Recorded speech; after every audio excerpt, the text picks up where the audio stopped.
আজকের আলোচনায় আমরা এমন একটা কৌশল নিয়ে কথা বলবো যা অনেকের কাছেই বেশ বিতর্কিত।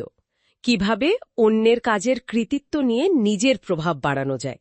আমরা একটা বেশ পরিচিত কৌশল বিষয়ক লেখা থেকে তথ্য নিয়েছি, সেটার গভীরে যাব। বিশেষ করে এর ৭ নম্বর আইনটা একটু খুঁটিয়ে দেখব। এই ৭ নম্বর আইনটা দেখুন, বেশ সোজাসাপটা কিন্তু খুব শক্তিশালী। কি বলছে সেটা? বলছে অন্যদের দিয়ে কাজ করান, কিন্তু সব কৃতিত্ব নিজে নিন। বাহ, মানে সরাসরি। হ্যাঁ, শুনতে একটু অন্যরকম লাগছে, তাই না? কিন্তু ক্ষমতা অর্জনের ক্ষেত্রে এটাকে কেন এত গুরুত্বপূর্ণ কৌশল বলা হচ্ছে? আসুন দেখা যাক। এই কৌশলের মূল ব্যাপারটা হলো নিজের লক্ষ্য পূরণের জন্য অন্যের মেধা, অন্যের শ্রম, অন্যের সময় সেগুলোকে কাজে লাগানো। একদম। কিন্তু যখন সাফল্যের প্রশ্ন আসছে, তখন সব আলো নিজের দিকে টেনে নেওয়া। মানে ফোকাসটা নিজের ওপর রাখা। ঠিক।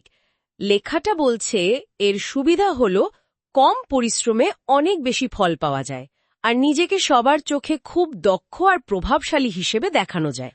এটা যতটা না কাজের ব্যাপার, তার চেয়ে বেশি হলো কৌশলের। হ্যাঁ, আর এখানেই কিন্তু সতর্কতাটা খুব জরুরি। লেখাটা বলছে এই কৌশল ব্যবহার করতে হলে খুব সাবধান থাকতে হয়, যাতে আসল উদ্দেশ্যটা কেউ ধরে না ফেলে। ঠিক, এটা শুধু কাজ আদায় করা নয়, অত্যন্ত কৌশলে সেই কাজের স্বীকৃতিটা নিজের নামে করে নেওয়া। অনেকটা ম্যাজিকের মতো। সবাই ফলাফল দেখবে, কিন্তু পেছনের কৌশলটা আড়ালেই থেকে যাবে। লেখাটিতে এই কৌশলের ঝুঁকি বোঝাতে একটা বেশ ইন্টারেস্টিং ঐতিহাসিক উদাহরণও আছে। আচ্ছা, কার কথা বলা হয়েছে? ফ্রান্সের রাজা চতুর্দশ লুইয়ের অর্থমন্ত্রী ছিলেন নিকোলাস ফুকেট। খুব প্রতিভাবান ছিলেন। হ্যাঁ, ফুকেটের কথা শুনেছি। বেশ দক্ষ ম্যানেজার ছিলেন তিনি। রাজার জন্য অসাধারণ সব কাজ করেছিলেন, চোখ ধাঁধানো সব প্রাসাদ বানিয়েছিলেন। কিন্তু সমস্যাটা হলো অন্য জায়গায়। কোথায়? তিনি সেই কাজের কৃতিত্বটা কিছুটা হলেও নিজের দিকে টানার চেষ্টা করেছিলেন, একটু শো অফ করেছিলেন আর কি। আর রাজা লুই তো ক্ষমতার ব্যাপারে খুব স্পর্শকাতর ছিলেন। একদম। আর তার ফল হয়েছিল ভয়াবহ। রাজা এটাকে দেখলেন স্পর্ধা হিসাবে, নিজের ক্ষমতার প্রতি চ্যালেঞ্জ। তারপর ফুকেটের কি হলো? ফুকেটকে শুধু পদ থেকেই সরানো হয়নি, তাকে গ্রেফতার করে সারা জীবনের জন্য জেলে পাঠানো হয়েছিল। বলেন কি? হ্যাঁ, তার সব সম্পত্তিও বাজেয়াপ্ত করা হয়। বাবরে, এটা তো সাংঘাতিক উদাহরণ। এই ঘটনাটা খুব পরিষ্কার করে দেয়, বিশেষ করে যারা ক্ষমতার একেবারে শীর্ষে আছেন, তাদের কৃতিত্বে ভাগ বসানোর চেষ্টা করাটা কতটা বিপজ্জনক হতে পারে। ঠিক।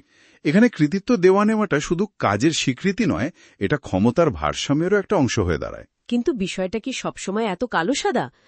সবসময় শুধু কৃতিত্ব কেড়ে নিলেই কাজ হবে? লেখাটা বলছে এর একটা ব্যতিক্রমী দিকও নাকি আছে। ব্যতিক্রম কিরকম? কখনো কখনো নাকি অন্যদের একটু কৃতিত্ব দিলে তারা আরও অনুগত হয়, তাদের দিয়ে পরে আরও বড় কাজ করিয়ে নেওয়া যায়। এটা কিভাবে কাজ করে? হ্যাঁ, সেই দিকটাও আছে। তবে দেখুন, এর পেছনেও একটা হিসেব আছে। অন্যদের কৃতিত্ব দেওয়াটা এখানে উদারতা নয়, সেটাও একটা কৌশল। আচ্ছা। কেবল তখনই অন্যদের কৃতিত্ব দেওয়া উচিত যখন আপনি নিশ্চিত যে এর ফলে শেষ পর্যন্ত আপনার নিজের প্রভাব আর ক্ষমতা আরো বাড়বে। এটাও স্ট্র্যাটেজিক। একদম। ধরুন, ছোটখাটো ক্রেডিট দিয়ে কর্মীদের আনুগত্য আদায় করা, যাতে পরে তাদের আরো বড় দায়িত্ব দেওয়া যায় এবং সেই বড় সাফল্যের সিংহভাগটা আবার নিজের কাছে রাখা যায়। বুঝতে পারছি। অর্থাৎ ব্যতিক্রমী পরিস্থিতিতেও মূল লক্ষ্যটা নিজের ক্ষমতা বাড়ানোই থাকছে। ঠিক। যদি বড় ছবিটা দেখি, তাহলে এটা স্পষ্ট যে এই কৌশল অনুসারে ব্যক্তিগত সম্পর্ক বা নৈতিকতার চেয়ে ক্ষমতা অর্জনটাই আসল কথা। তাহলে মোদ্দা কথাটা কি দাঁড়াচ্ছে? এই কৌশল অনুযায়ী অন্যের শ্রম আর মেধা ব্যবহার করে আর সেই কাজের বেশিরভাগ কৃতিত্ব নিজে নিয়ে হয়তো দ্রুত ক্ষমতা বাড়ানো যায়। হ্যাঁ, সম্ভব। কিন্তু এর মধ্যে ঝুঁকিও সাংঘাতিক, যেমনটা ফুকেটের পরিণতি আমাদের মনে করিয়ে দেয়। ঠিক। আবার খুব হিসেব করে, কৌশল করে যদি অন্যদের একটু স্বীকৃতি দেওয়া হয়, সেটাও নিজের ক্ষমতা বাড়ানোর কাজেই লাগতে পারে। একদম। সবশেষে একটা প্রশ্ন কিন্তু থেকেই যায়, যা নিয়ে ভাবা দরকার। বলুন। লেখাটা যেভাবে এই কৌশলকে তুলে ধরছে, তাতে এটা হয়তো অল্প সময়ের জন্য কাউকে খুব শক্তিশালী অবস্থানে পৌঁছে দিতে পারে। ঠিক। কিন্তু দীর্ঘমেয়াদে এর প্রভাব কি হবে, যখন সহকর্মীরা বা আপনার টিমের লোকেরা বুঝতে পারবে যে তাদের পরিশ্রমের ফল অন্য কেউ নিচ্ছে। তখন বিশ্বাসটা তো থাকবে না। ঠিক। পারস্পরিক শ্রদ্ধার জায়গাটা কোথায় গিয়ে দাঁড়াবে? ক্ষমতা টিকিয়ে রাখার জন্য এই ধরনের কৌশল আসলে কতটা টেকসই, এটাই হয়তো সবচেয়ে বড় প্রশ্ন যা নিয়ে ভাবার অবকাশ আছে।